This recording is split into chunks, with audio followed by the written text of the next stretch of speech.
want to talk about how Gladys has changed art in this season, in this time frame here in the city of Newark. How her impact. Let's just go with the impact. What has been her impact on the art as an artist? Gladys had an idea that she wanted to start a group of women artists because she felt like women artists, mostly teachers, didn't have enough time to really work on their work and needed some encouragement and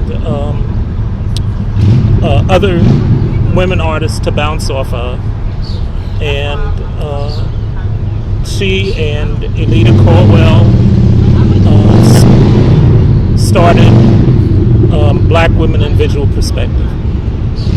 And some of the people who were in that group, or many of the people and women who were in that group, went on to make a name for themselves in the arts. Of course, there was Elita, and Elita, there's a whole film on Elita that you have yet to do. The legendary principal of Arts High School. And but again, Gladys was Elita's teacher and Elita's art teacher.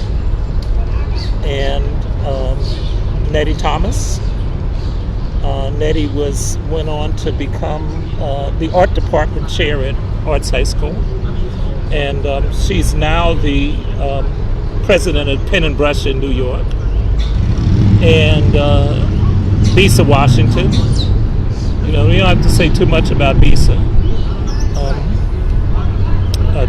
One of the newest legendary female artists, and Janet Pickett, another well-known artist. She's out in California now.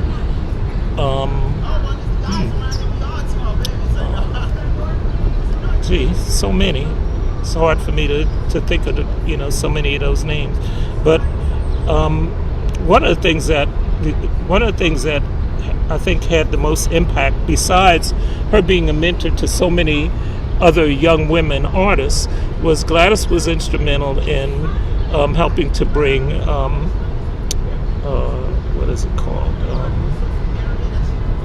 National Conference of Artists to Newark. And Ben was an important part of National Conference of Artists.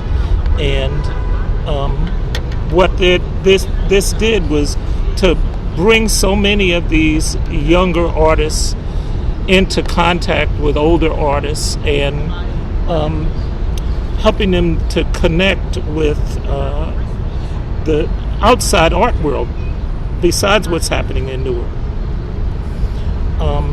Janet Pickett went on to teach and retire from Essex County College.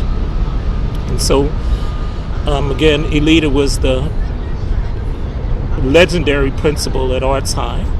And so I often say that art is passed on from hand to hand in Newark, from one generation to another, because the Black community, although it wasn't closed, it was one that was very closely knit. And I came along at a time in the 1970s and early 80s when African Americans began to make inroads into the educational system in Newark. So many of these people went on to become administrators.